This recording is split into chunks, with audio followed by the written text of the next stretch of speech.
चलिए सभी हाथ जोड़ लेवे। नमो अरिहंताणं, नमो सिद्धाणं, नमो आयर्याणं, नमो वज्रायाणं, नमो लोये सवसाहुरम्।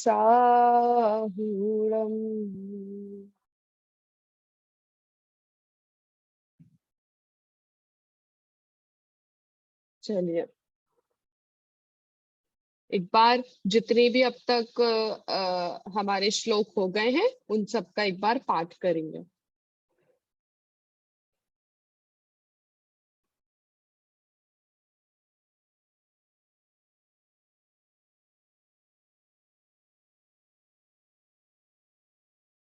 जय जिनेन्द्र। जय जिनेन्द्र। हाँ चलिए एक बार हम सब पाठ करेंगे।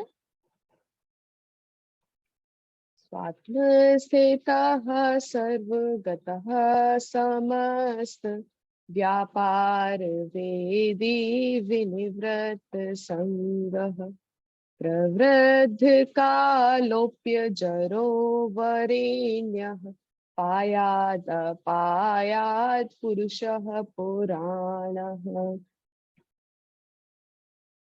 परैर्चिन्त्यं युगभारमेका स्तोतुं वहन् योगिभिरप्यशक्यः स्तुत्योद्यमेऽसौ वृषभो न भानुः किमप्रवेशे विशति प्रदीपः। चलिए यहाँ तक हम सभी का ये 2 श्लोक हम सभी पढ़ चुके थे। जल्दी से कोई भी एक जन फटाफट हम रिवाइज करते हैं क्योंकि कल जो हमने श्लोक पढ़ा था उसका भी अभी भावार्थ बाकी है। तो प्रथम श्लोक का कोई जल्दी से फटाफट से अर्थ बता दे, फटाफट से, जिसमें सबका रिवीजन भी हो जाए और ख्याल में भी आ जाए। कोई एक, कोई भी? हाँ मधु आंटी जी, हाँ बोल। हे प्रभु, मतलब संस्कृत श्लोक, संस्कृत शब्द सहित बताऊं क्या? हाँ जैसा आपको कंफर्टेबल हो। हम स्वात्म में स्थित है, सर्वगत है, समस्त है। स्वात्म में स्थित है यानी आप अपने आप में स्थित होते हुए भी सब पदार्थों को जानते हैं, सर्वव्यापक है। और व्यापार वेदी विनिवृत्त है, संघ है। व्यापार वेदी होते हुए सबको जानते हुए भी आप परिग्रह से रहित है। विनिवृत्त यानी संज्ञा यानी परिग्रह, विनिवृत्त यानी रहित है, परिग्रह से रहित है। प्रवृद्ध कालोप्य जरो यानी आप प्राचीन होते हुए भी प्राचीन होते हुए भी, दीर्घायु होते हुए भी आज आप बुढ़ापे से रहित है। अजर यानी बुढ़ापे से रहित है। वरण्य है प्राचीन पुरुष नहीं, वरण्य यानी श्रेष्ठ पुरुष है। श्रेष्ठ पुरुष पायात अपयात पुरुष है, पुराने। हे प्राचीन पुरुष, आप हमारी समस्त समस्याओं को, विनाशों को दूर करें, विनाशों से हमारी रक्षा करें। हे भगवान, आप आत्म स्वरूप में लीन होते हुए भी आप समस्त जगत को जानते हैं। आप सारे पूरे संसार की सारी क्रियाओं को जानकर भी आप निष्प्रही हैं। आपके पास परिग्रह नहीं है, आप परिग्रह से निवृत्त हो चुके हैं। हे आदिनाथ भगवान, आप दीर्घायु वाले होकर भी आप अजर हो, आपका कभी बुढ़ापा नहीं आता, इसलिए आप श्रेष्ठ हो। हे आदिनाथ भगवान, हे प्राचीन पुरुष, हे आदिनाथ भगवान, आप हम सबकी विनाश से रक्षा करें। अर्थात हे आदिनाथ भगवान, हमको यह संसार विनाश की ओर ले जाने वाला है, अतः इस संसार से हमारी रक्षा करिए। यह श्लोक नंबर 1 का अर्थ था। चलिए हम वापस पुनः कल की चर्चा कंटिन्यू करते हैं। कल हमारा श्लोक 2 चल रहा था जिसमें बताया है अचिंत्य योगी। आदिनाथ भगवान की क्या विशेषता बताई है कि वे कैसे हैं, कि वे अचिंत्य योगी हैं। चलिए इसका एक बार पाठ करके इसका अर्थ पढ़ेंगे। परैर्चिन्त्यं युगभारमेक स्तोतुं वहन् योगिभिरप्यशक्यः स्तुत्योद्यमेऽसौ वृषभो नाभानुः हिमप्रवेशे विशति प्रदीपः। इसका अर्थ कौन बताएगा जो हमने कल पढ़ा था? हाँ, जूही आंटी जी बताएंगी। और कौन बताएगा? चलिए, हाँ आंटी आप ही बताइए। ये थर्ड लाइन से स्टार्ट है कि इसमें आज मैं स्तुत्योद्य मैसो वृषभो न भानो वाली में से कि अद्य मतलब आज मैं वृषभ आदिनाथ भगवान की स्तुति कर रहा हूँ, जो कि दूसरों के द्वारा अचिंत्य मतलब चिंतन करने अयोग्य हैं। और दूसरा कि वह कर्म युग को अकेले ही धारण करने वाले हैं, कर्म युग के भार को अकेले ही धारण करने वाले हैं। और तीसरा कि वह मुनियों के द्वारा भी स्तुति करने के अयोग्य मतलब वो भी उनकी स्तुति करने के असमर्थ हैं, मुनिराज भी। और कि जैसे कि सूर्य अगर प्रवेश नहीं करता है या जब नहीं उगता है तो क्या हम दीपक से उस दीपक के द्वारा मतलब दीपक के द्वारा प्रकाश नहीं कर सकते क्या? मतलब दीपक भी प्रकाश कर सकता है। इसका मतलब इसका अर्थ ये हुआ कि जो जितने भी गुण हैं भगवान के, इतने अनंत गुण हैं कि हम उनका वर्णन करने में अयोग्य हैं, पर जितनी भी हम में है योग्यता उतना तो हम करें। हाँ, बहुत सुंदर। इस श्लोक में यह बताया है कि अद्य आज मेरे द्वारा उनकी स्तुति कर रहा हूँ। किनकी स्तुति की? वे आदिनाथ भगवान की, वे वृषभ भगवान की। वे वृषभ भगवान कैसे हैं? तो परैर चिंत्यम, कि दूसरों के द्वारा अचिंत्य हैं, मतलब उनके अलावा कोई भी उनके गुणों का वर्णन करने में असमर्थ है। हम सोच भी नहीं सकते, हमारी सोच से परे हैं उनके अनंत गुण जो उनको प्राप्त है। इसलिए हे आदिनाथ भगवान, एक तो आप अचिंत्य हैं, ठीक है, आप अचिंत्य हैं। और कैसे हैं? कि ये जो कर्म भूमि वाला जो कर्म युग चल रहा है, आप इस कर्म भूमि के युग को, कर्म युग के भार को आप अकेले ही वहन करते हैं, आप अकेले ही धारण करते हैं। क्योंकि आप कैसे हैं कि आप इस कर्म युग के व्यवस्थापक है ना, आपने ही हमको सारी विद्याएं सिखाई है ना, आपने ही हमको सारी विद्या बताई है। इसलिए हे आदिनाथ भगवान, आप कर्म युग के भार को अकेले ही धारण करते हैं। और कैसे हैं कि मुनिराज भी आपकी भक्ति करने में असमर्थ है, मुनिराज भी आपकी भक्ति करने में अयोग्य है। आप में इतने गुण हैं कि वे भी आपकी भक्ति नहीं कर पा रहे हैं। लेकिन हे आदिनाथ भगवान, मैं क्या जहां पर सूर्य प्रवेश नहीं कर सकता, वहां पर दीपक तो प्रवेश कर ही सकता है। इसलिए हे आदिनाथ भगवान, जैसे सूर्य पूरे जगत को प्रकाश देता है, वैसे मैं स्वयं अपनी भक्ति से आपके सारे गुणों का वर्णन तो नहीं कर सकता, लेकिन जितने गुणों का वर्णन कर सकता हूं उतना मैं कर रहा हूं। यह हमने इस श्लोक में कल देखा था। हाँ, परैर चिंत्यम, परैर अचिंत्यम, कि परे दूसरों के द्वारा जो चिंतन के अयोग्य है। और युग भारम, कर्मयुग के भार को एकमात्र आपने ही वहन, धारण किया है, धारण किए हुए हैं। योगी भी अर्थात मुनियों के द्वारा भी स्तोतुम अशक्य, मुनियों के द्वारा भी भगवान आपकी स्तुति नहीं की जा सकती। असौ वृषभा, वे वृषभनाथ, वे भगवान वृषभनाथ, अद्य आज मैं स्तुत्य, मेरे द्वारा स्तुति करने के योग्य है। आज मैं इनकी स्तुति कर रहा हूँ।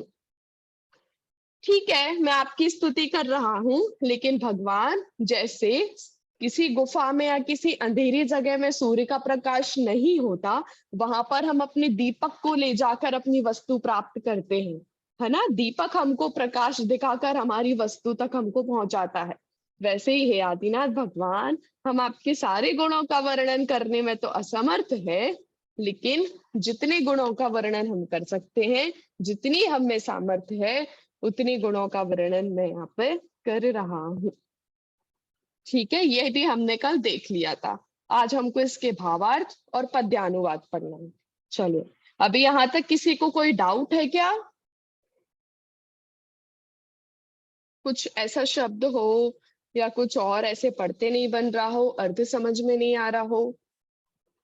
नहीं तो फिर हम आगे बढ़ते हैं। चलिए आगे बढ़ते हैं हम भावार्थ पर। भावार्थ, भगवान, यहाँ जब भोग भूमि के बाद कर्म भूमि का समय प्रारंभ हुआ था, उस समय की सब व्यवस्था आप अकेले ही कर गए थे। इस तरह आपकी विलक्षण शक्ति को देखकर योगी भी कह उठे थे कि मैं आपकी स्तुति नहीं कर सकता, पर मैं आज आपकी स्तुति कर रहा हूँ।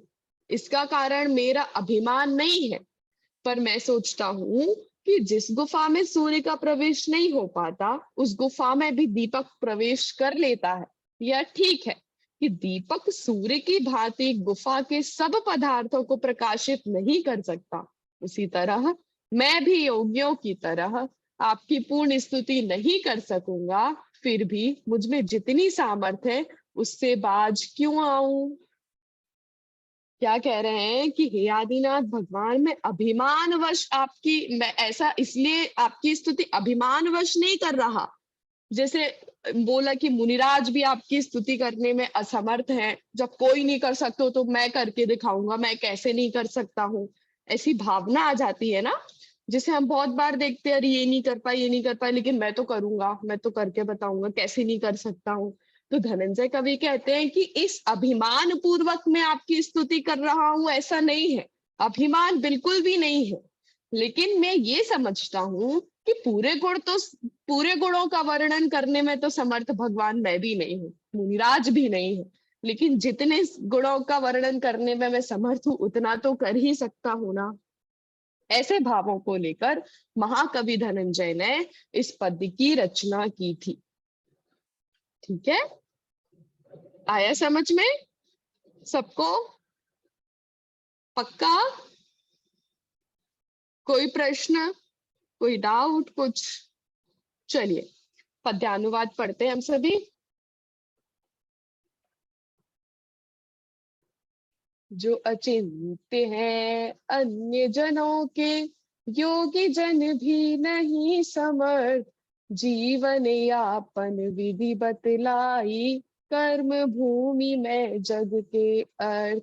ऐसे ऋषभ जिनेश्वर की मैं स्तुति करता हूँ बुद्धि विहीन, रवि जा सकता वहां न जा सके, क्या छोटा सा दीपक दीन।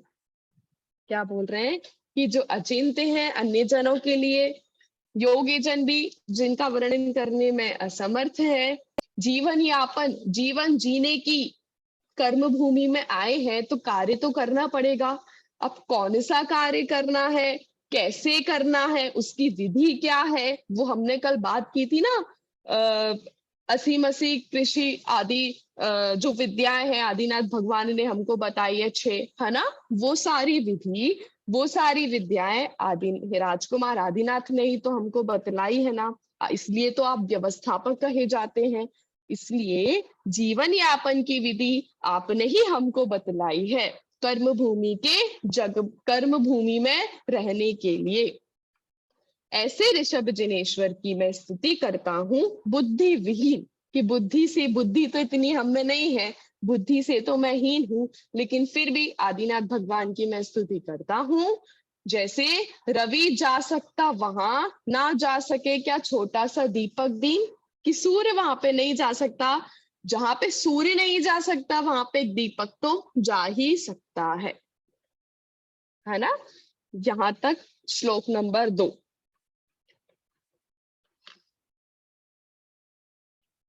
श्लोक नंबर 1 और श्लोक नंबर 2 समझ में आया सबको? आया ना? चलिए अब एक बार श्लोक नंबर 2 का वापस से अर्थ कौन बताएगा?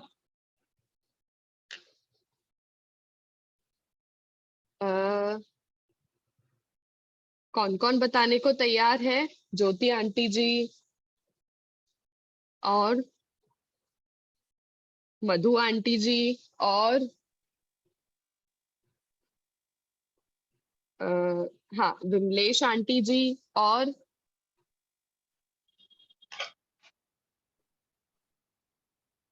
चलिए विमलेश आंटी जी से हम इसका अर्थ समझेंगे एक बार। हाँ आंटी जी। जय जन दीदी। जय जनेन्द्र। हाँ। परेरिचिन्त्यं युगभारमेक स्तोतुं वहन् योगिभिरप्यशक्य स्तुत्योदय स्तुत्योद्य स्तुत्योदय मेसौ स्तुत्योद्यमेसौ स्तुत्योदयमेषु रसवो निभानो किं प्रवेशे विंशति प्रदीपा। इसमें गलती हो गई है दीदी। हाँ। स्तुत्योदय पहले तो इतना पढ़ेंगे स्तुत फिर योद्य स्तुत्योद्य। हाँ पहले स्तुत फिर योद्य तो स्तुत्योद्य। हाँ फिर से एक बार पढ़िए। हाँ परेरिचिन्त्यं युगभारमेक स्तोतुं वहन् योगिभिरप्यशक्य स्तुत्योदयं सो वृषभो निभानो किं प्रवेशे विशति प्रदीप। किम प्रवेशे विशति प्रदीपः। किम प्रवेशे विशति प्रदीपः। हाँ परेरिचिन्त्य जो दूसरों के द्वारा भी चिंतन करने योग्य नहीं है, अर्थात कोई भी आपकी स्तुति नहीं कर सकता है। युग भार एकम, यहाँ से शुरू करना है दीदी। असो वृषभो, वह आदिनाथ भगवान। चलिए आंटी जी मैं इसका यदि अर्थ छिपा दूं तो आप इसका अर्थ बता सकते हैं क्या श्लोक को देख करके? हाँ दीदी थोड़ा थोड़ा बता सकती हूँ, छिपा दो।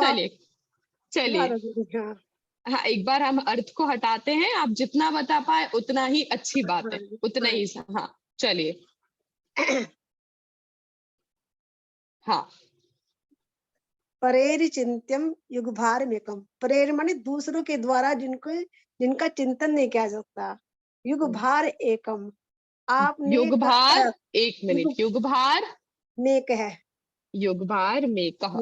हाँ कर्म योग भोग भूमि के बाद आपने जो कर्म भूमि का जो भार संभाला है, 6 विद्याएं आपने सिखाई है, असीम असी विद्या वाणी शिल्प कलाएं, आपने अकेले ही उसको धारण किया है।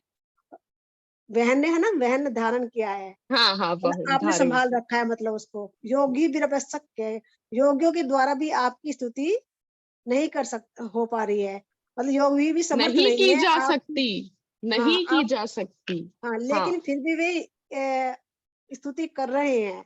स्तुत्यो अध्याय, फिर भी मैं स्तुति कर रहा हूँ। कैसे?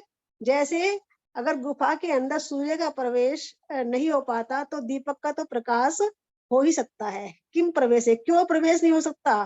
प्रदीपम सूर्य भानो, सूर्य के समान जिस प्रकार से गुफा के अंदर सूर्य का प्रवेश नहीं हो सकता लेकिन दीपक का प्रवेश हो सकता है, उसी प्रकार मैं भक्तिवश आपकी स्तुति कर ही रहा हूँ, करने की कोशिश कर रहा हूँ। हाँ कि जहाँ पे सूर्य प्रवेश नहीं कर सकता तो क्या वहाँ दीपक भी प्रवेश नहीं कर सकता? लेकिन योगी के द्वारा सकता है। हाँ स्तुति नहीं हो सकती, तो मैं तो करने की स्तुति करने का सोच रहा हूँ, चिंतन कर रहा हूँ। पर यहाँ पर ऐसा नहीं कि मुनिराजों में भी सामर्थ्य नहीं है, तो धनंजय कवि अपनी अभिमान अपनी बढ़ावा दे रहे कि वो नहीं कर सकते लेकिन मैं तो कर सकता हूँ, तो मैं करूंगा। अभिमान नहीं है उनको, अभिमान बस नहीं कह रहे हूँ, अभिमान तो मैं छोड़ कि आप में इतने गुण हैं कि हम तो सोच भी नहीं सकते, अचिंत्य, हमारी सोच से तो परे है। और मुनिराज भी आपके सारे गुणों का वर्णन करने जाए तो वे भी असमर्थ है, वे भी आपके इतने अनंत गुणों का वर्णन नहीं कर सकते। लेकिन हे प्रभु, मुझ में जितनी सामर्थ्य है उतनी तो मैं आपकी भक्ति करूंगा, अब आपकी भक्ति करने जा रहा हूँ। ठीक है, समझ तो आ गई थी लेकिन क्लियरली स्पष्ट नहीं कर पाई। हाँ कोई बात नहीं, आपने अभी भी बहुत अच्छे से बताया, बहुत अच्छी बात है। हाँ, एक बार और कोई भी बताना चाहेगा क्या? फिर हम तीसरे काव्य की ओर बढ़ेंगे। मैं कोशिश करूं क्या दीदी? हाँ हाँ हाँ, बिल्कुल बिल्कुल आंटी जी। परिरचिन्त्यं युगभारमेका स्तोतुमनि योगीभिरप्यशक्यः ततो यद मे स्तुत्योद्य में सौ, स्तुत योद्य, योद्य आधा दा है ना, तो जैसे विद्या का द्या पढ़ते हैं ना विद्या, वैसे ये द और या पढ़ेंगे, स्तुत्योद्य, स्तुत्योद्य। में सुलिष्ठो न भानो किं प्रवेशे विशति प्रदीपः किम प्रवेशे विशति प्रदीपः। हाँ हाँ, चलिए। हाँ, ये यहाँ से शुरू है। मेसो ऋषभ यानी हे आदिनाथ भगवान, परेर चिंते है युग भार में कम। इसमें आदिनाथ भगवान की 3 विशेषताएं बताई। पहली तो ये कि आप में अनंत गुण है जिसका दूसरों के द्वारा चिंतन नहीं किया जा सकता, जिस कारण से दूसरों के लिए आप अचिंत्य हैं। और दूसरी विशेषता है कि आप दूसरे मतलब कौन? दूसरे मतलब कौन? आदिनाथ भगवान की ही दूसरी विशेषता बताइए, विशेषताएं बताइए ना इसमें 3। हाँ, वो तो आपने बिल्कुल सही बोला, लेकिन जैसे यहाँ पे बोला ना कि दूसरों के चिंतन के अयोग्य है, तो दूसरों में किसको लेना? दूसरे मतलब कौन? सभी जन, उनके खुद के आदिनाथ अलावा भगवान के सभी अलावा। हाँ बिल्कुल सही, हाँ बोलिए। हाँ, युग भार में कम यानी कर्म युग की सारी व्यवस्था को निभाते हैं। कर्म युग का भार आपने अकेले, आप इतने अनंत गुण होने के कारण योगी जन के मुनिराजों के द्वारा भी स्तुति करने के योग्य है, यानी कि वो भी नहीं कर सकते हैं, फिर भी मैं आपकी स्तुति करने के लिए तैयार हुआ हूँ। जैसे अगर सूर्य का प्रवेश नहीं होता है तो क्या दीपक वो काम नहीं कर सकता जो सूर्य करता है? उसी तरह मुझ में इतनी शक्ति नहीं होते हुए भी मैं आपकी स्तुति करने के लिए तैयार हुआ हूँ या आज आपकी स्तुति कर रहा हूँ। हाँ बिल्कुल। अद्य मतलब क्या होता है? जैसे स्तुत्योद्य आया ना, तो जब हम इसको तोड़ेंगे तो अद्य आएगा। तो अद्य मतलब क्या? आज। आज आज, आज। तो आज क्या? आज क्या? अब मैं स्तुति करने के लिए तैयार हुआ हूँ आपकी आज। हाँ, जब हे आदिनाथ भगवान, आज मेरे द्वारा स्तुति करने के जो योग्य है, अर्थात आज मैं जिनकी स्तुति कर रहा हूँ, तो किनकी कर रहा हूँ? तो असौ, वे कौन? तो वृषभनाथ, असौ वृषभ, वे आदिनाथ भगवान। तो कौन आदिनाथ भगवान, कैसे हैं आदिनाथ भगवान, वो उनके गुणों की चर्चा पिछली एक पंक्ति में की है। ठीक है, मैं बोलूं? हाँ हाँ दीदी बोलिए। परिचिन्त्यं युगभारमेकः स्तोतुं वहन्ययोगिभिरप्यशक्या स्तोत्रोदयामेषो वृषभो न भानुः। फिर से दीदी ये वाली लाइन फिर से। स्तोत्रोदयमेषो वृषभो न स्तुत्योद्य, आधा दा है, वो पूरा दा नहीं है, तो वो या में मिल जाएगा, जैसे विद्या ऐसे स्तुत्योद्य द्य,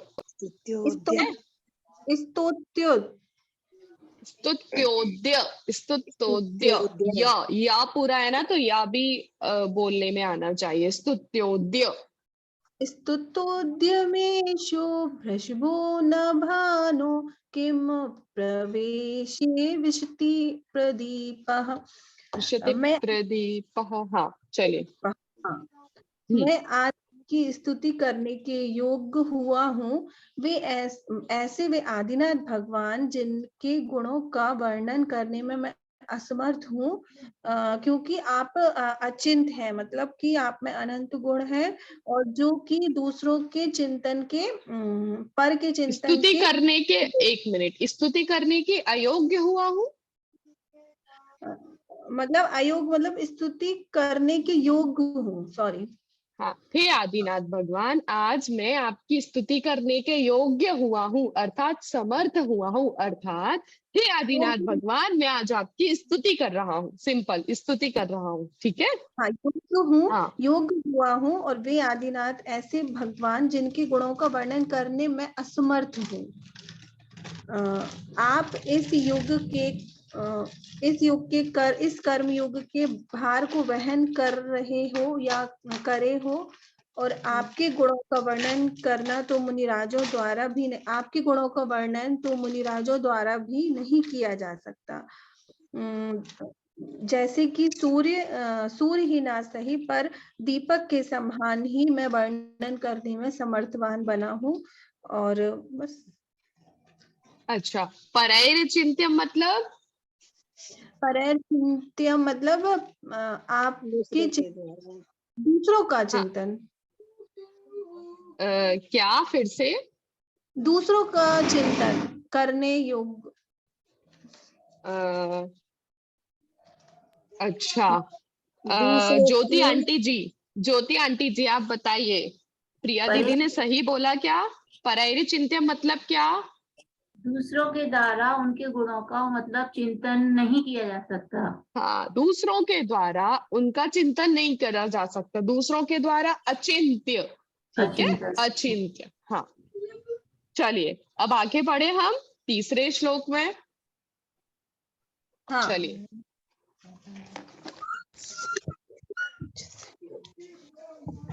खुद भी पूरी राइटिंग कर लो कंप्लीट।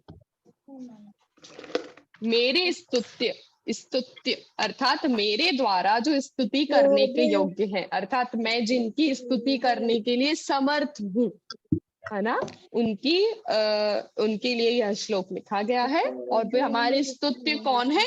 आदिनाथ भगवान। ठीक है, चलिए मैं पढ़ूंगी फिर आप दोहराना।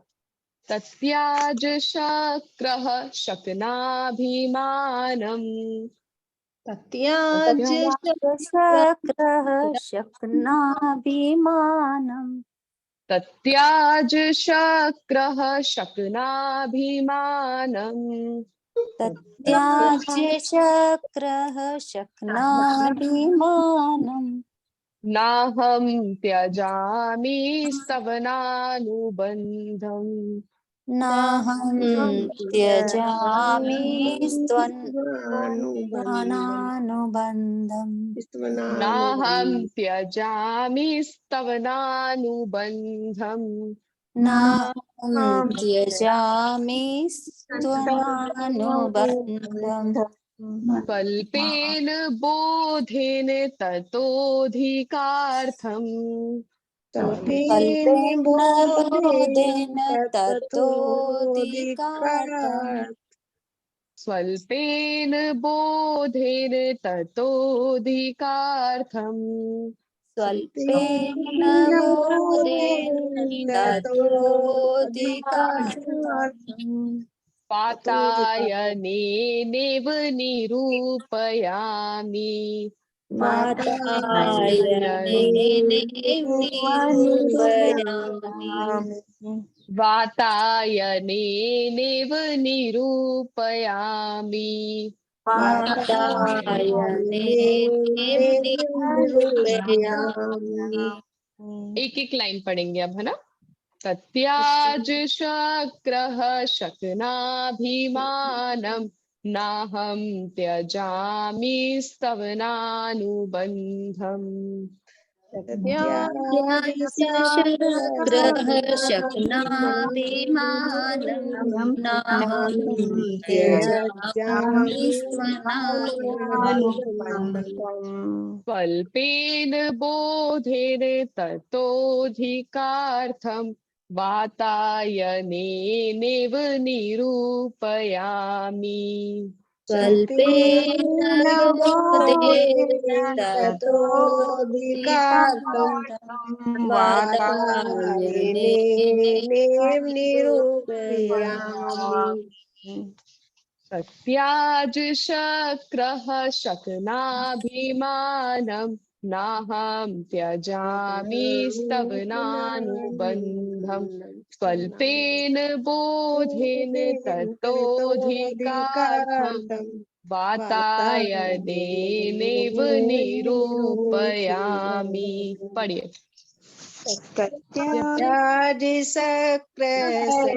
शकनाभिमानं नाहं त्यजामि स्तवनानुबन्धं स्वल्पेन बोधेन ततोऽधिकार्थं वातायनेनैव निरूपयामि। साथ में पढ़ेंगे है ना एक बार। सत्याजशक्रः शकनाभिमानं नाहं त्यजामि स्तवनानुबन्धं स्वल्पेन बोधेन ततोऽधिकार्थं वातायनेनैव निरूपयामि। चलिए, हाँ, ये है नाहम त्यजामि स्तवनानुबंधम। स्तवनानुबंधम, स्तवनानुबंधम। हाँ, चलिए, कौन पढ़ के बताएगा? इजी है ये तो पढ़ने में। मैं बोलूं? हाँ, मधु आंटी जी, चलिए सबसे पूछेंगे एक एक बार। हाँ, मधु आंटी जी पढ़िए।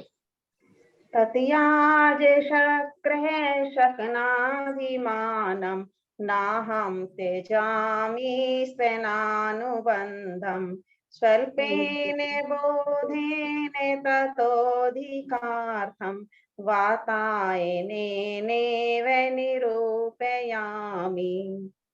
स्तवनानुबंधम, ठीक है, पूरा बोलेंगे। फिर से बोलिए एक बार। स्तवनानुबंधम, स्वेनानुबन्धं, स्तवनानुबंधम, स्वेनानुबन्धं, स्तवन अनुबंधम। स्तवन और अनुबंधन, अनुबंधम तो दोनों को जोड़ देंगे तो स्तवनानुबंधम, ठीक है।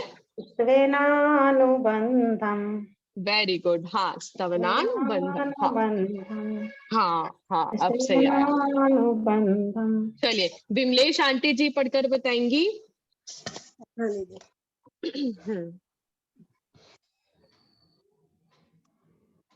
पढ़िए। दीदी अभी 1 मिनट, पता नहीं हाँ। कहाँ चला गया। हाँ, आ गया। हाँ, सत्याजशक्रशकनाभिमानं नाहं त्यजामि स्तवनानुबन्धं स्वल्पेन बोधेन ततोऽधिकार्थं वातायनेनैव निरूपयामि। अच्छा, जूही आंटी जी, इन्होंने कहीं पर गड़बड़ पढ़ा क्या?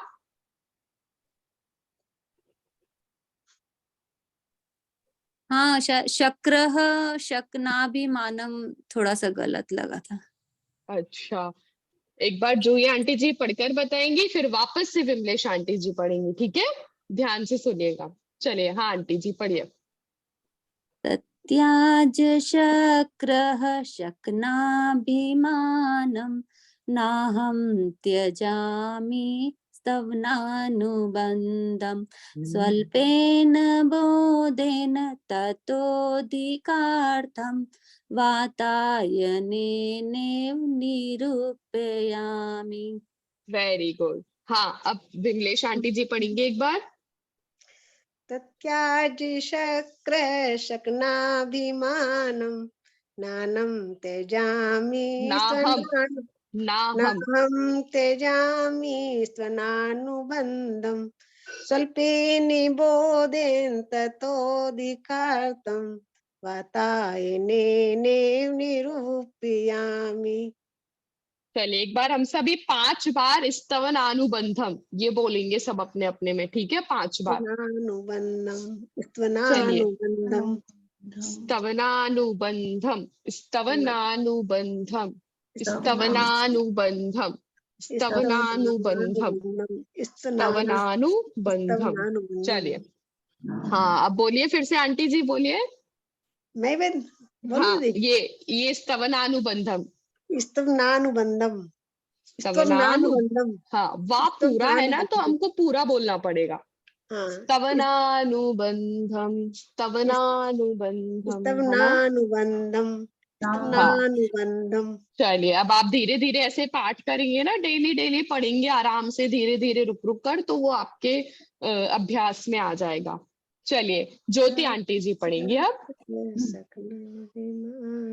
तस्याजिशक्रा सघ्नाभिमानं नाहं त्यजामि स्तवनानुबन्धं फिर से नाहम नाहं त्यजामि स्वप्नानुबन्धं। जैसे हम पढ़ते ना त्याग, तो आधा त और य, त्याग, ऐसे त्यजामी त्यजामी त्यजामी।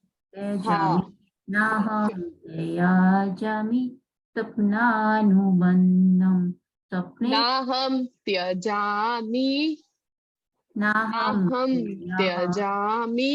त्य आधा ता है, वो पूरा ता नहीं है ना? त्यजामी नाहम त्यजामी। फिर से नाहं त्यजामि स्वनुबन्धं स्वप्नेन बोधेन ततोऽधिकार्धं वातायनेनैव निरूपयामि।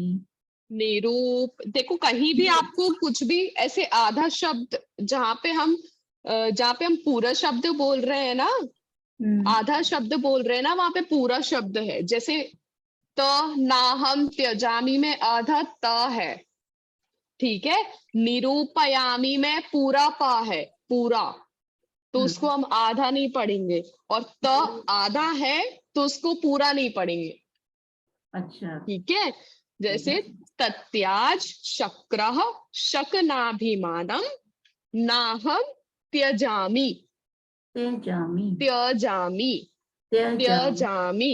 स्तवन स्तवनानुबंधम स्तवनानुबंधम स्वल्पेन। हाँ एक बार और स्वल हाँ एक बार फिर से पूरा पढ़ेंगे।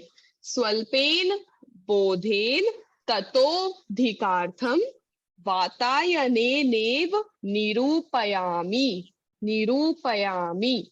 निरूपयामि। हाँ निरूपयामि, ठीक है?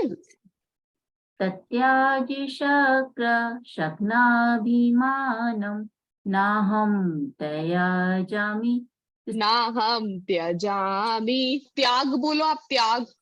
त्याग हाँ तो आप आधा बोल रहे हो, यहाँ पे भी आधा ही बोलना है। ना हम त्यजामि नाहं त्यजामि स्तवानुबन्धं स्वप्नेन बोधेन ततोऽधिकार्धं वाताननेव निरूपयामि। वातायने नेव निरूपयामि वातायने नेव निरूपयामि। चलिए ज्योति आंटी जी, आप एक बार 5 बार अपने में एक बार पढ़ के देखिए, तब तक हम आपसे आखिरी में फिर से पूछेंगे। तब तक हम आगे बढ़ते हैं। अब हमको मधु आंटी जी पढ़कर बताएंगी।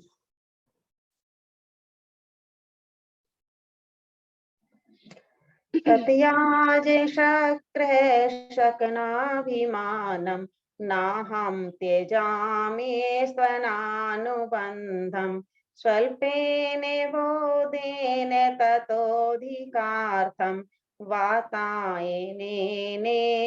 निरूपयामि। हाँ वेरी गुड। यहाँ पर आएगा स्तवन, ठीक है, इधर फिर से अटक रहे हैं हम। स्तवन अनुबंधम, स्तवनानुबंधम। अनुबंधम। हाँ, वेरी गुड, बहुत अच्छा। अब प्रिया दीदी आप पढ़कर बताओगे हमको। तत्याज शक्र शक्नाभिमानं नाहं त्यजामि स्त्वनानुबन्धं स्वल्पेन स्तवनानुबंधम, स्तवनानुबंधम। अहं त्यजामि स्त्वनानुबन्धं स्वल्पेन बोधेन ततोऽधिकार्थं वातायनेनैव निरूपयामि। आपने बहुत पूरा एकदम सही पढ़ा है। बस स्तवन अनुबंधम, स्तवन अनुबंधम, स्तवन अनुबंधम, स्तवन अनुबंधम। हाँ, वाह हमको पूरा पढ़ना है, स्तवनानुबंधम। ठीक है, नाहं त्यजामि स्तवनानुबन्धं हमको ता और वाह आधा आधा नहीं पढ़ना है, हमको ता भी स्वतंत्र एक उसमें पढ़ना है, पूरा है ता, और वाह भी पूरा है। तो हमको दोनों को स्वतंत्रता से पढ़ना है, अच्छे से एकदम।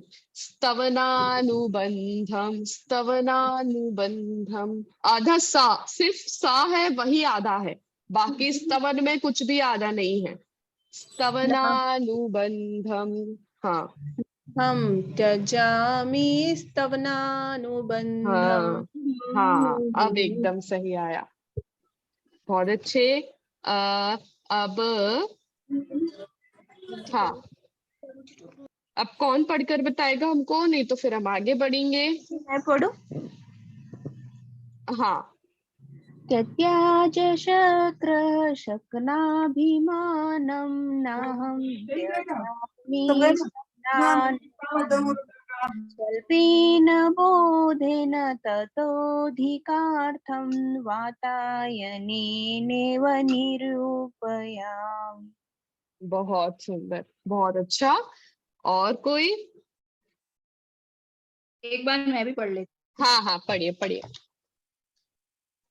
त्याज शक्र शक्नाभिमानं नाहं त्यजामि बोधेन ततोऽधिकार्थं वातायनेनैव निरूपयामि। बहुत अच्छा। आपसे ये दूसरी पंक्ति पढ़ते बन रही है, ना हम त्यजामी। स्तवनानुबंधम।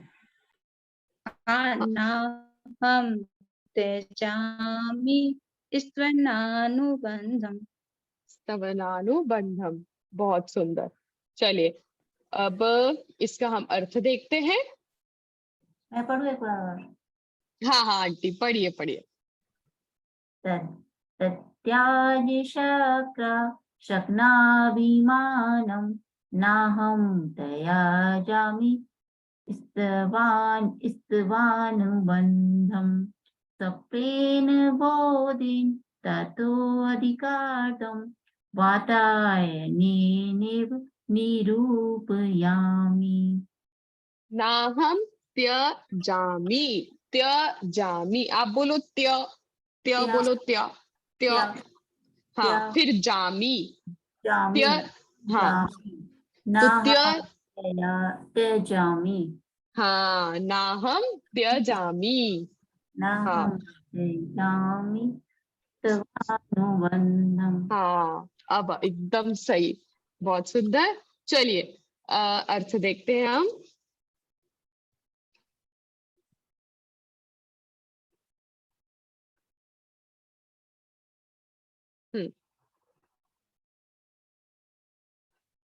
तत्याज शक्रः, शक्रः, शक्रः मतलब, शक्र मतलब इंद्र, ठीक है, इंद्र। तो इंद्र ने शकनाभिमानम, शकनाभिमानम की स्तुति कर सकने की शक्ति का अभिमान तत्याज, छोड़ दिया, छोड़ दिया। कि इंद्र को ये था, जैसे देवगति के देव होते हैं, इंद्र आदि होते हैं, कि भाई हम तो भगवान की भक्ति करने के लिए नंदीश्वर द्वीप भी जाते हैं, हम तो दिव्य ध्वनि भी सुनते हैं, हम तो सब करते हैं, हम तो बहुत अच्छे से भगवान की भक्ति पूजा करते हैं। हमसे श्रेष्ठ भगवान की भक्ति पूजा कोई कर ही नहीं सकता, कर ही नहीं सकता। ऐसा देवगति के देवों में अभिमान होता है, इंद्रों में अभिमान होता है। तो यहाँ पर क्या कह रहे हैं कि शक्रः, शक्रः कि इंद्र ने शकनाभिमानम, स्तुति कर सकने का अभिमान, स्तुति कर सकने का अभिमान तत्याज छोड़ दिया था। ठीक है, इंद्रों ने भी भगवान की भक्ति करने का जो अभिमान था कि हमसे श्रेष्ठ भगवान की भक्ति पूजा कोई कर ही नहीं सकता, ऐसा अभिमान इंद्रों ने, देवों ने त्याग दिया, छोड़ दिया। ऐसा अभिमान उनका टूट गया। ठीक है, लेकिन ना हम, लेकिन अहम। ठीक है, लेकिन अहम ना हम को तोड़ेंगे तो हमारे पास आएगा अहम। तो अहम, लेकिन मैं स्तवनानुबंधम, स्तवन स्तुति करने के, अनुबंधम स्तुति करने के अभ्यास को, स्तुति करने के, आपकी स्तुति कर रहा हूं ना, तो स्तुति करने की समर्थता को, स्तुति करने के अनुबंध को, स्तुति करने के प्रयास को। लेकिन हे भगवान, मैं आपके स्तवन करने के प्रयास को, आपके स्तुति करने के प्रयास को ना त्यजामी, नहीं छोड़ रहा हूं। ना हम में अपन ने अहम ले लिया था, ना बचा था, तो ना त्यजामी, नहीं छोड़ रहा हूं। हे भगवान, इंद्रों ने तो आपकी भक्ति करने का जो अभिमान था, जो मान था कि मुझसे श्रेष्ठ भक्ति कोई कर ही नहीं सकता, जब देवों ने, इंद्रों ने भी अपने अभिमान को त्याग दिया, उनका अभिमान भी टूट गया। लेकिन हे भगवान, मैं तो आपकी भक्ति करूंगा, मैं आपकी स्तुति करने के प्रयास को नहीं छोड़ूंगा। ऐसा नहीं कि उन्होंने, इंद्र भी आपकी भक्ति नहीं कर पा रहे, भक्ति करने में नहीं समर्थ है, तो मैं तो कैसे ही समर्थ हूंगा, है ना। तो मैं तो कैसे ही समर्थ हो पाऊंगा, जब इंद्र तक भगवान की भक्ति करने में समर्थ नहीं है, तो मैं कैसे करूंगा, मैं तो उस लायक हूं ही नहीं। ऐसा यदि धनंजय कवि मान लेते तो आज विशापार स्तोत्र की रचना ही नहीं होती।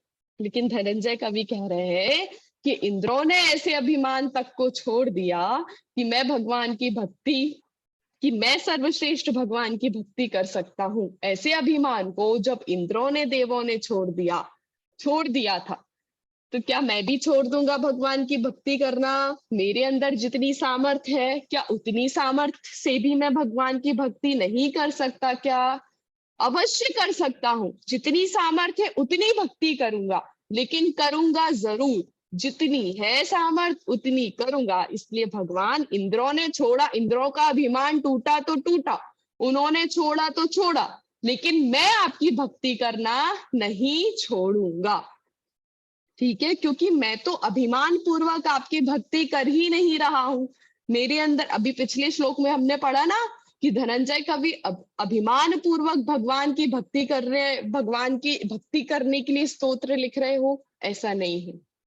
ठीक है, वो अपनी सामर्थ्य अनुसार लिख रहे हैं। उन्होंने पहले ही बोल दिया, पहले ही क्लियर कर दिया कि भाई मैं कोई बड़ा कवि भी नहीं हूं, और मैं भगवान की इतने सारे गुणों का वर्णन भी नहीं कर सकता, लेकिन जितना है उतना तो करूंगा।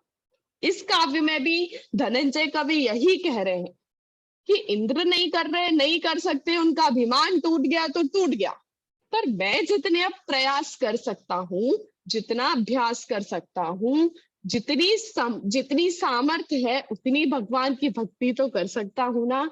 इसलिए हे भगवान, मैं आपके भक्ति करने के अभ्यास को ना त्यजामी, नहीं छोड़ रहा हूं। ठीक है, ठीक है कि नहीं? हाँ कि ना? समझ में आया कि नहीं? आया। हाँ, आ गया। चलो, पहली लाइन का आया अर्थ समझ में कि शक्रः इंद्र ने शकनाभिमानम, कि भगवान की भक्ति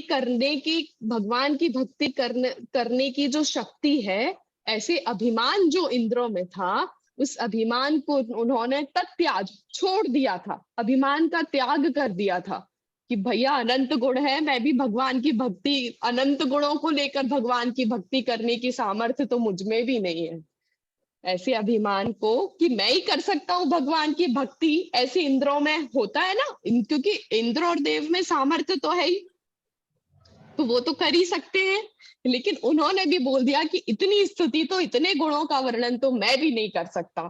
तो क्या धनंजय कवि ने भी हार मान ली? नहीं, उन्होंने बोला जितनी मेरे अंदर सामर्थ्य है आपकी भक्ति करने की, उतना उतना प्रयास, उतना अनुबंध, उतना प्रयास, उतना उद्योग तो मैं करूंगा ही। हाँ, कोई कुछ बोल रहा है क्या? चलिए, हाँ, पहली लाइन का अर्थ कौन बताएगा? मैं बताऊं? हाँ दीदी बताइए।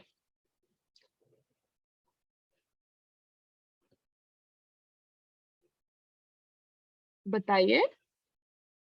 इंद्र ने स्तुति कर सकने की शक्ति का अभिमान छोड़ दिया है, क्योंकि उनमें अनंत गुणों की शक्तियों का मतलब अभिमान, स्तुति कर सकने की शक्ति का अभिमान छोड़ दिया है।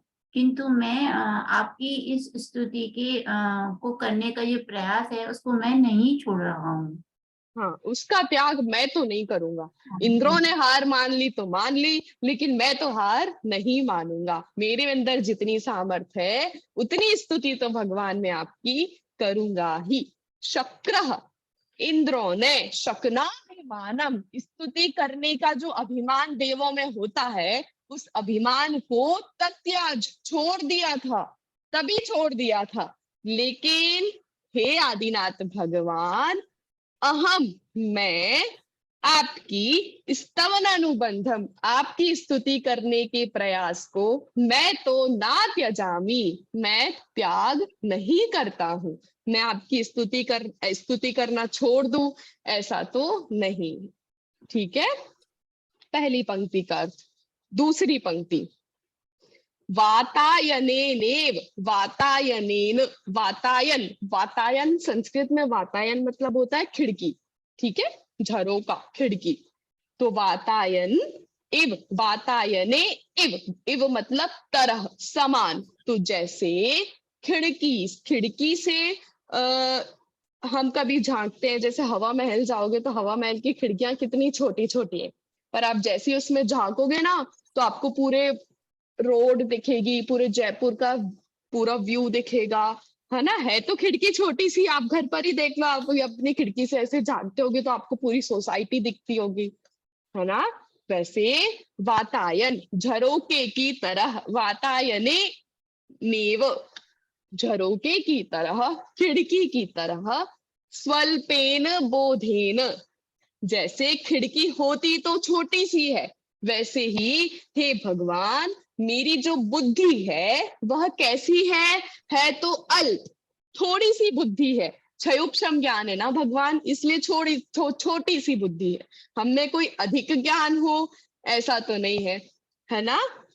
इसलिए हे भगवान ज्ञान तो हम में थोड़ा है। जैसे खिड़की छोटी होती है लेकिन झांक करके देखो तो हमको आसपास का सारा नजारा स्पष्ट दिखाई दे जाता है, वैसे हे भगवान स्वल्पेन बोधेन, हमारा ज्ञान भी है तो बहुत थोड़ा, स्वल्प, अल्प, बहुत थोड़ा ज्ञान है हमारा। लेकिन ततः, लेकिन जैसे वह खिड़की और ज्ञान से अधिकार्थम, अधिक अर्थ को निरूपयामी, निरूपित कर रहा हूं।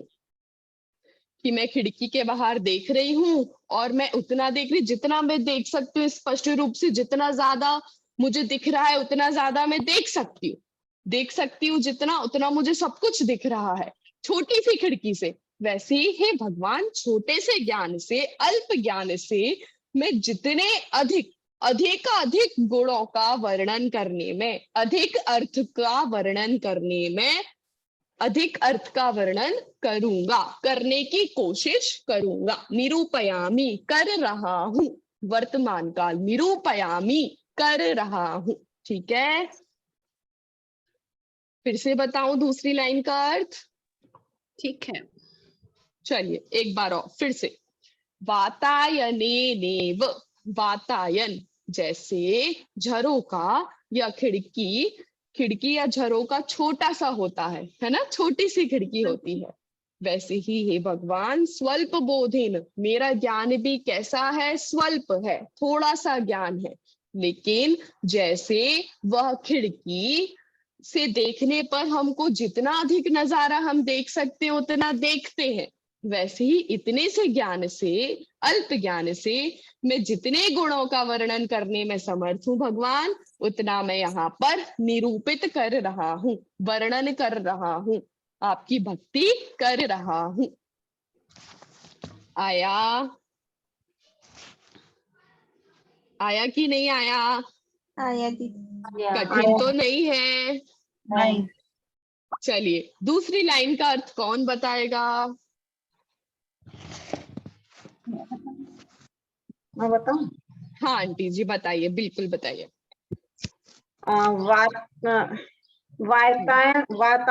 वातायने नेव है, यानी वातायनेन इव, वातायन यानी झरोके, झरोके की तरह से, खिड़की की तरह से, और स्वल्पेन बोधेन, स्वल्प यानी अपनी कम बुद्धि, बोधेन यानी बुद्धि, स्वल्प यानी कम, कम बुद्धि से, थोड़ी बुद्धि से, ततः यानी उस झरोके की तरह से, अधिकार्थम अधिक अर्थ को, निरूपयामी यानी वर्णन कर रहा हूँ, अर्थात मैं अपने थोड़े ज्ञान से जितना मेरे से संभव हो सकता है उतने अधिक गुणों का वर्णन कर रहा हूँ। जिस प्रकार से छोटी सी खिड़की से हम बाहर का नजारा जितना अधिक देख सकते हैं उतना देखते हैं, उसी प्रकार से कम बुद्धि के द्वारा अधिक से अधिक गुणों का वर्णन कर रहा हूँ, निरूपित कर रहा हूँ।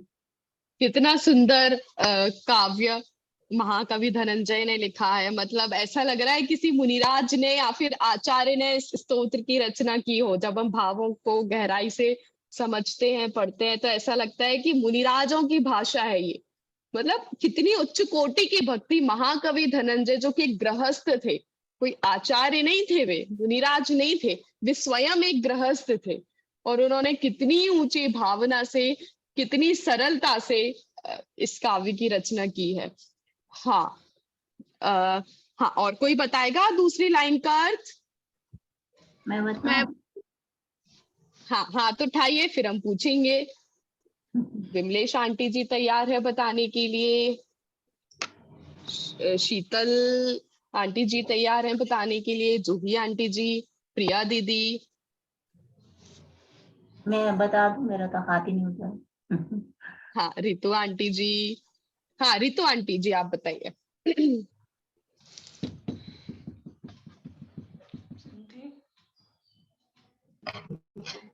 इसमें अपने कवि धनंजय ने अपने ज्ञान को, कम ज्ञान को झरोके की उपमा देते हुए बताया है कि मैं झरोके जैसे अपने अल्प ज्ञान से आप भगवान आपकी स्तुति कर रहा हूँ, और अधिक से अधिक बुद्धि से अधिक अर्थ करने की कोशिश कर रहा हूँ।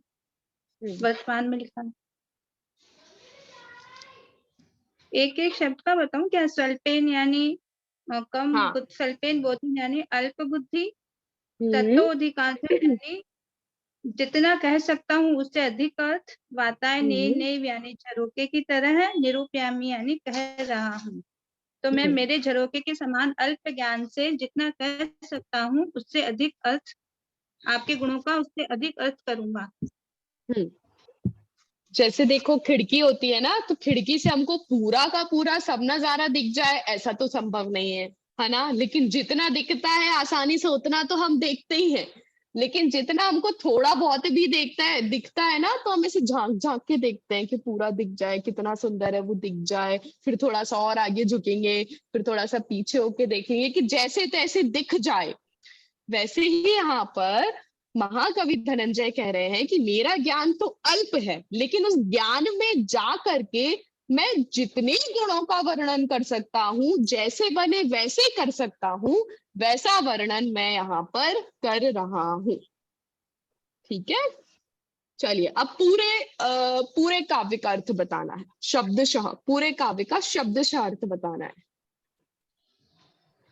कौन कौन बताएगा? प्रिया दीदी, विमलेश आंटी जी, शीतल आंटी जी। नीतू आंटी जी, हाँ,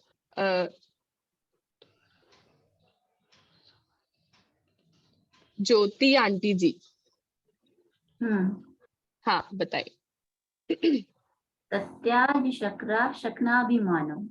हम्म, भगवान इंद्र ने तो स्तुति करने की शक्ति का अभिमान छोड़ दिया है।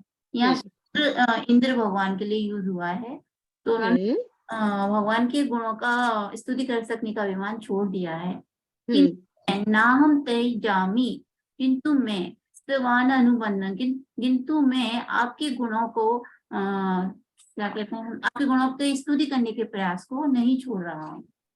छोटा टेस्ट करे लिख लो ना। सप्लेन बोधि तत्व अधिकारतम। जैसे वातायन ने जैसे झरोके की तरह, झरोके आकार में छोटा होता है, वैसे ही मेरा जो ज्ञान है वो भी छोटा है। अल्प है। हाँ, वैसे ही मेरा ज्ञान, पर मगर वैसे ही मैं उस खिड़की और झरोके को, यानी कि अल्प ज्ञान होने के बाद भी मैं उसको मैं कहने को निरूपित कर रहा हूँ, या मतलब बता रहा हूँ। बिल्कुल, बहुत सुंदर, बहुत सुंदर। आप सबको मतलब समझ में तो आ रहा है। चलिए एक बार फिर से हम इसका सामान्य अर्थ देखते हैं, फिर अगली कक्षा में हम इसका भावार्थ और पद्यानुवाद देखेंगे। ठीक है। तत्याज शक्रः शकनाभिमानम। जैसे शक्रः शकनाभिमानम, जैसे जो शक्र इंद्र होता है, इंद्र ने भी शकनाभिमानम, ही भगवान आपकी स्तुति करने का अभिमान, स्तुति कर सकने का जो अभिमान था, जो मान था, जो गर्व था, वो क्या कर दिया? तत्याज, छोड़ दिया था। ठीक है, छोड़ दिया था कि मैं ही सर्वश्रेष्ठ भगवान की भक्ति कर सकता हूँ। नहीं, मैं तो उनके सारे गुणों का वर्णन, उनके सारे गुणों की भक्ति कर ही नहीं सकता। लेकिन अहम, मैं स्तवन, हे भगवान आपका स्तवन करने का प्रयास, स्तवन अनुबंधम, आपकी भक्ति करने का प्रयास, आपके गुणों का वर्णन करने का जो ये छोटा सा प्रयास है, वह न त्यजामी, मैं उसका त्याग नहीं करूंगा। जितना होगा, जितने गुणों का वर्णन होगा भगवान, उतने गुणों का वर्णन करूंगा। लेकिन मैं प्रयास छोड़ दूं कि पूरा नहीं कर पा रहे तो थोड़ा भी ना करें, ऐसा नहीं है। जितनी सामर्थ्य है उतना तो मैं आपकी भक्ति करूंगा ही। फिर वातायनेन इव, हे भगवान, जैसे खिड़की होती है, खिड़की से पूरा नजारा तो नहीं दिखता क्योंकि खिड़की छोटी सी होती है, वैसे ही मेरा जो ज्ञान है वह भी अल्प है।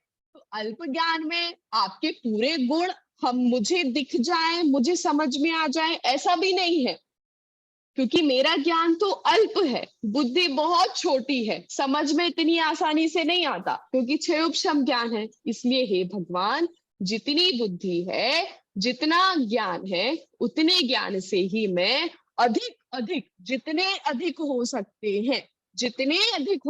हैं उतने अर्थ को, उतने गुणों को, जितने अधिक अर्थ हो सकते हैं उतने अधिक अर्थों को, गुणों का वर्णन मैं यहाँ पर कर रहा हूँ। निरूपयामी, निरूपित कर रहा हूँ, लिख रहा हूँ, भक्ति कर रहा हूँ। ठीक है, आया समझ में? चलिए एक बार इसका पाठ करते हैं। हाँ प्रिया दीदी, कुछ क्वेश्चन है क्या आपका? आपका हैंड रेज हो रहा है। हिंदी का पद्यानुवाद बस पढ़ लेते हैं। चलिए एक बार हम संस्कृत का ये वाला तृतीय जो श्लोक है वो पढ़ेंगे, उसके बाद इसका पद्यानुवाद हिंदी में है तो वो आपको अर्थ भी ख्याल में आ जाएगा, तो वो पढ़ेंगे। फिर आज की कक्षा यही समाप्त, फिर हम मिलेंगे अगले गुरुवार को। तब तक आपको तीनों काव्य याद होने चाहिए, तीनों काव्य पढ़ते आना चाहिए, और तीनों का सामान्य अर्थ भी ख्याल में होना चाहिए। ठीक है, ये आपका होमवर्क है ना? इस बार तो मैं पूछना भूल गई, लेकिन अगले गुरुवार और जब अगली कक्षा होगी तब मैं आप लोगों से बिना देखे तीनों श्लोक सुनूंगी, ठीक है? जितना बनेगा उतना, पर हमको कोशिश तो याद करने की करनी ही है, ठीक है? चलिए एक बार पाठ करते हैं हम। तत्याज शक्रः शकनाभिमानम् नाहं त्यजामि स्तवनानुबन्धम् स्वल्पेन बोधेन ततोऽधिकार्थम् वातायनेनैव निरूपयामि। पद्यानुवाद।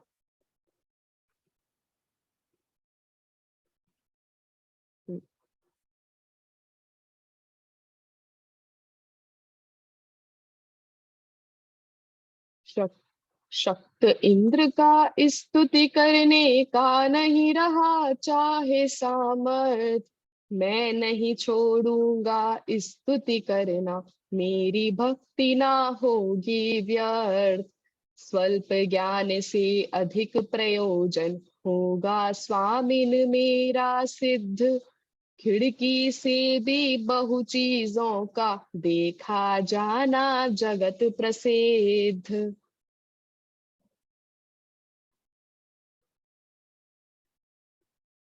चलिए इसकी रिकॉर्डिंग जो है इस पद्य की वो अभी मैं ग्रुप पे भेज दूंगी, तो आप सभी वो सुन करके याद कर दीदी लीजिएगा। रिकॉर्डिंग है ना मेरे मोबाइल में एक बार ही चलती है, वापस खुलती नहीं है। वापस आप डाउनलोड करके या तो रिकॉर्डिंग में, फोन में रिकॉर्डिंग ऑप्शन आता है वहां पे जा करके भी सुन सकते हैं, नहीं तो वही चैट वापस खोल करके उसमें फिर से क्लिक करके फिर से सुन सकते हैं। वापस नहीं खुलती है, वापस क्लिक किया वो खुलती नहीं है वापस। अच्छा, तो रिकॉर्डिंग का ऑप्शन आता होगा ना आपके फोन में? हाँ रिकॉर्डिंग का आता है, उसमें देखूंगी आज। हाँ उसमें एक बार आप देखना, उसमें भी आ जाएगा। हाँ उसमें देखूंगी। हाँ, रितु आंटी जी कोई प्रश्न है क्या आपका? अपने कल वाली क्लास की भी रिकॉर्डिंग आई नहीं है ग्रुप में। हाँ वो आज डल जाएगी, आज वाली कक्षा की। आप काव्य की रिकॉर्डिंग बोल रहे हैं कि कक्षा की? कक्षा की कल मेरी रह गई थी। वो आज वाली कक्षा की भी और कल वाली कक्षा की दोनों की रिकॉर्डिंग आज यूट्यूब पर डल जाएगी। चलिए, जय जिनेंद्र। जय जिनेंद्र सभी को। जय जिनेंद्र जी जी। जावानी के ज्ञान ते सूझे लोक सोवाणी मस्तक नमो सदा देत दो जिनवानी भारती तोय जपो दिन जपो रे, दिन तो तेरी शरण आ गए सो पाओ सुख जय। बोली दीवानी माता की जय। जय हो। जय जिनेंद्र। जय जिनेंद्र। जिनेंद्र।